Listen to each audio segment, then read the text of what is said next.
নমস্কার। রিং ওইং নমস্চণ্ডিকা ওই রক্ষ রক্ষ হুম পরশোয়া। আমি গৌরাঙ্গ আগমবাগীশ। নমস্কার। আজকে আমি একটা বিষয় নিয়ে আলোচনা করছি আপনাদের সামনে। এখন সবাইকে দেখতে পাই লাল কাপড় কালো কাপড় পরে দুমদাম শ্মশানে চলে যাচ্ছেন। শ্মশানে গিয়ে 2 কিলো 2.5 কিলো কাঠ জেলে হোমে বসে পড়ছেন। তার কিছু সিস্টেম নিয়ম মেনটেন করছেন না। অ্যাকচুয়ালি বলতে পারেন শ্মশান জিনিসটা কি, শ্মশানে কোন সাধনা হয়, শ্মশানে গিয়ে সাধক সাধনা করে তার নিজস্ব বৃদ্ধি লাভের জন্য, অর্জিত শক্তিকে আরো ত্বরান্বিত করার জন্য। শ্মশান ক্রিয়া কোনোদিন পরার্থে হয় না, নিজার্থে হয়। সাধক সাধনাস্থল শ্মশান। শ্মশানের অনেকগুলো ভাগ আছে। সর্বোচ্চভাবে যদি দেখা যায় একটি শ্মশানকে ভাগ করা হয়, প্রথমে শ্মশান একটা টোটাল শ্মশান ভূমি, তাকে তন্ত্রের ভাষা, একটা নির্ধারিত ভাষা আছে, সেই ভাষায় তাকে সম্বোধন করা হয় এবং তাকে প্রণাম জানাতে হয় এবং তার কাছে আদেশ, অনুজ্ঞ আদেশ চাইতে হয়।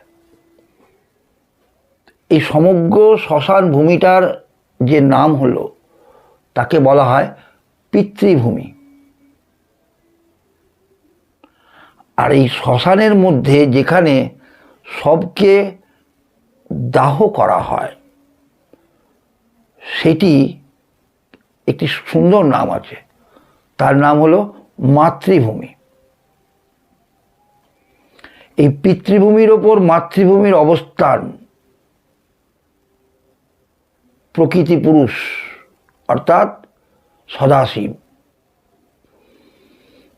তো আপনার অধিকার না থাকলে আপনি সেই সদাশিবকে কখনোই ব্যস্ত করতে পারেন না। আপনি কি আদেশপ্রাপ্ত হয়েছেন? কার কাছ থেকে যদি প্রশ্ন করেন, তাহলে আমি উত্তর দেব সমগ্র শ্মশান ভূমি থেকে। শ্মশান ভূমিটা যার আন্ডারে, তার কাছ থেকে কি আপনি আদেশপ্রাপ্ত হয়েছেন? কোনো উত্তর পেয়েছেন? শ্মশান ভূমিতে প্রবেশ করতে গেলে অবশ্যই আপনাকে আদেশ চাইতে হবে। সর্বপ্রথম ক্রিয়াকর্ম তো অনেক দূরের প্রশ্ন, সেই আদেশটুকু নিয়েছেন? যদি আদেশ নিয়ে থাকেন খুব ভালো কথা। তারপরে আপনি কোথায় গিয়ে বসে কাজ করবেন, যদি সমগ্র শ্মশান ভূমির মধ্যে যে কোনো জায়গায় গিয়ে বসে কাজ করলেন, যে জায়গাটায় বসে কাজ করছেন সেটা কিন্তু মাতৃভূমি হিসেবে আপনাকে পরিলক্ষিত করতে হবে। কারণ আপনি নিজে প্রকৃতি, তখন আপনি কাজ করছেন পুরুষের ওপর। আর যদি আপনি পুরুষ হন, তাহলে প্রকৃতির ওপর কাজ করতে হবে। বামাচারী না হলে কিন্তু প্রকৃতি হওয়া যায় না। আর দক্ষিণাচারী যদি হন, অবশ্যই পুরুষ হতে হবে। খেয়াল রাখবেন।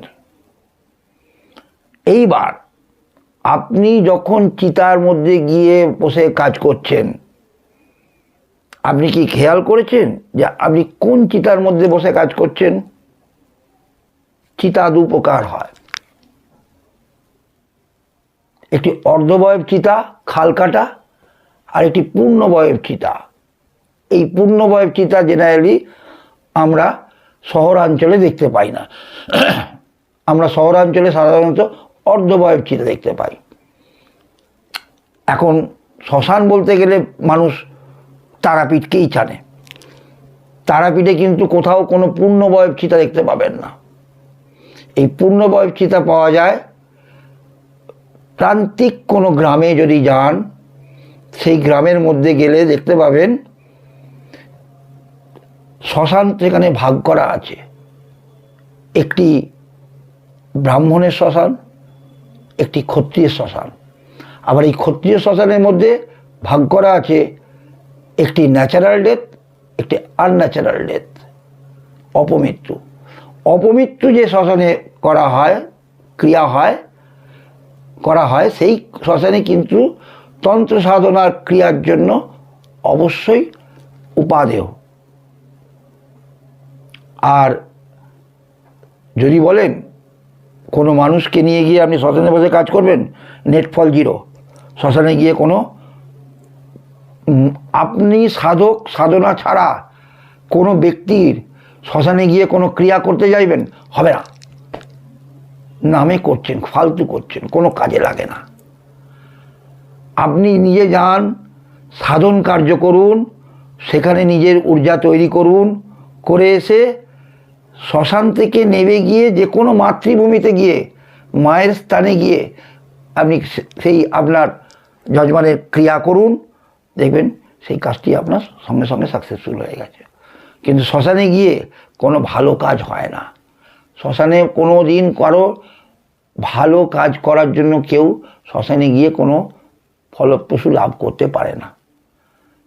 শ্মশান নিয়ে আজ এইটুকুন বললাম, পরবর্তীকালে আবার আলোচনা করব।